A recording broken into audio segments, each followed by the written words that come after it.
This is Stuart Vener. I tell it as I see it, and I see it as it is. This is Stuart Vener. I want to welcome you to this week's show. We've got a real good one in store. We're talking to Marcia Barth. She's the author of Shattering, where recouping one's life in the troubled times.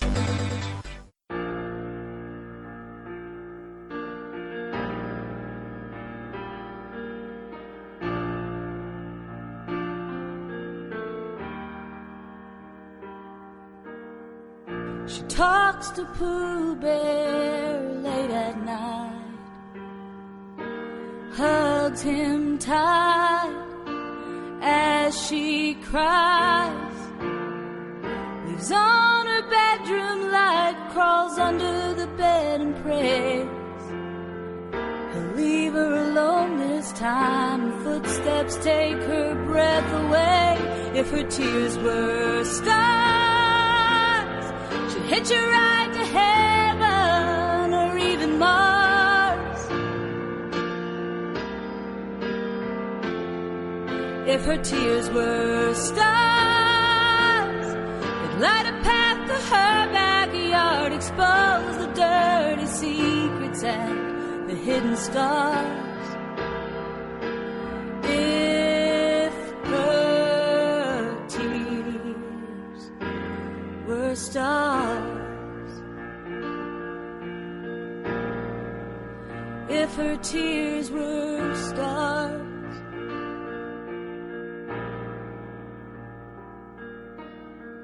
8 candles on her birthday cake, closes her eyes, blows out the flames, wishes she could fly away, find courage to run and tell. She'd rather die than drag his chain, stay trapped inside a broken shell. If her tears were stars, she'd hitch a ride to heaven or even Mars. If her tears were stars, they'd light a path to her backyard, expose the dirty secrets and the hidden scars. If her tears were stars, if you're listening, girl, you gotta try, tell on the monster in all of his lies. If her tears were stars, she'd hitch a ride to heaven or even Mars.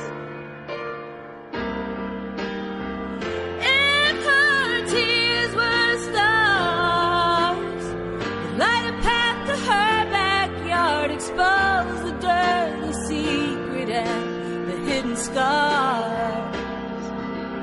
If her tears were stars,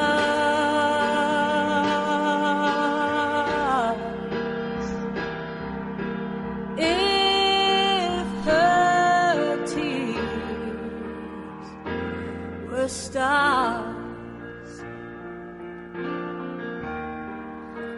if her tears were stars.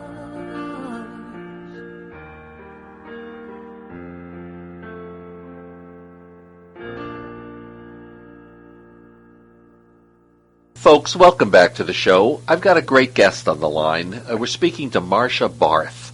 Marcia is the author of a book, The Shattering, and she has quite a story to tell. Marcia, welcome to the show. Well, hello, Stuart, and thank you again for having me on your show. Oh, it's my pleasure. Now I see you were born in Appalachia. What were you, a coal miner's daughter? Almost, yeah. Almost? She was my hero, Loretta Lynn, yeah. Yeah, I was born in the hills of West Virginia. And what brought you to write this book, The Shattering? And can you tell us a little bit about your life experience? Yes, the motive for writing the book, it is my story. The Shattering is my true story of sexual abuse. More than another story of victimization, it is a story of the joy of overcoming. I think we hear a lot of victimization stories, but we don't always hear the joy of overcoming. So that was my motive in writing Now, it. the sexual abuse you suffered, was it from a family member? Yes, when people see the book, the picture on the front of the book is myself when I was 4 years old. Okay. And I was first sexually abused by my grandfather at 4. At 4? And then when my God. mom and dad divorced, I was about 7 or 8. My father started to abuse me until I was 14, old enough to stop him. Oh, my God. So you had your whole family molesting you? I'm sorry, didn't hear you. Your whole family was molesting you? Well, the two of them was. I think horrible. when people read the book, Stuart, they will see that there was one thread of hope through it all, and that hope was a God that still loved me. The reason with the book is to let others, there's 3 reasons with the book. One was to help those that are abused to know that what has happened to them doesn't define who they are. Okay. The second was there's a lot of people who don't understand abuse. They don't understand why children do not speak out, or even adults don't speak out. So the desire was to let people have a true insight of the book and of this true story so that they can understand better. And then actually the third purpose was I really hope that people that have been abusers, even secretly, you'd be surprised where the abusers, well, I don't think people are surprised anymore when it comes out with coaches and it's usually someone close to the child, either a family member or a uncle or somebody who's close. Yes, most Yes. what people don't know is we warn them of the stranger, but the statistics show that most children are abused. The majority of abuse is from people in their inner circle. My goodness, But is if horrible. the abuser can also read the book and see the devastation that they have caused, because abusers tend to minimize and live in denial. Now, was your grandfather who abused you, was he your paternal grandfather on your father's side? Yes. So he had a good role model. Your father had someone good to follow. Well, there was a lot of dysfunction Oh, my God. in that family. And in all fairness, though, I adored my grandmother. Both of my grandmothers were very instrumental in my life. And my mother was very instrumental. Was anyone ever prosecuted? I'm sorry? Were they ever prosecuted for this? No. No, they just got away with it. I don't know if you're aware of this, but 97%, even today, of rapists go unpunished. That's horrible. Yeah, it's hard to believe that 3% ever get prosecuted. So that lets you know the statistics that aren't out there. That is terrible. And if you're going to commit incest, you might as well keep it in the family. I'm having a hard time No, hearing. I mean, I'm sorry. you're right. That's a very terrible thing to have happened. And tell us about your book, The Shattering. Yes. The thing where I feel the book is different is I wrote it because I want people to know that they can heal. Yes. So many people go through this. I've talked to people that have been in counseling for 2 years, 5 years, 10 Right. years, 30 years, and they seem to get stuck there. And my desire is that people can know you can heal. So the church People go really from one helped you. extent to I'm sorry, I didn't mean to interrupt you. No, the church helped you finding God and going to church. Yeah, you know, I have to give my dad credit for that. He was very adamant, and it's one of the few things in my life that I saw him do that I couldn't find a selfish motive behind. He made us go to church, and the book itself is written in novel form. It's not a per se do book or do this or shouldn't do or would have done. It's a if you didn't know it was a true story, you'd think you would be reading a story of fiction. And the story itself will make you laugh. It may make you cry, but there's a story I tell people where my three brothers, who the book is dedicated to because they were my heroes, were walking up the dirt road. It's still a dirt road.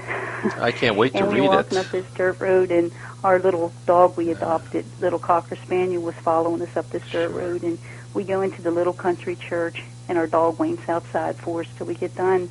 And we go into, and we do that every Sunday. And that's where I learned about a God who loves me despite what was happening to me. Well, I'm really glad that it worked for you and that you found God. I don't think it helped the altar boys in the Catholic Church, though. Well, you know what, and that's another purpose of the book, Stuart, is Yes. it's because people still aren't being told that they can heal from this. See, to heal, you got to go from victim to victor. You go from victim to survivor, to overcomer, to You're conqueror. a remarkable woman, Marcia, and Victor. I can't wait to read this myself. Can you tell everyone out there how they can get hold of your book? Oh, yes. If they Google Marcia Barth, they can contact me. Everything comes up about the book, the commercial. They can also buy the book through my site, or they can buy it through Tate, or they can buy it on Amazon.com or Barnes & Noble. All right. Again, this is Marcia Barth. The book is The Shattering. You can get it at her site on Amazon. And it's something everyone should read because she overcame some horrible sexual abuse. And in leaving, we just have to remember it's not always the stranger, but incest is a family affair. Marcia, thank you for coming on the show. This is Stuart Vener. I really hope you enjoyed this week's show. You can hear this show coast to coast on the Starcom Media Network and also coast to coast on the AM/FM 24/7 Broadcasting Network. The show is also available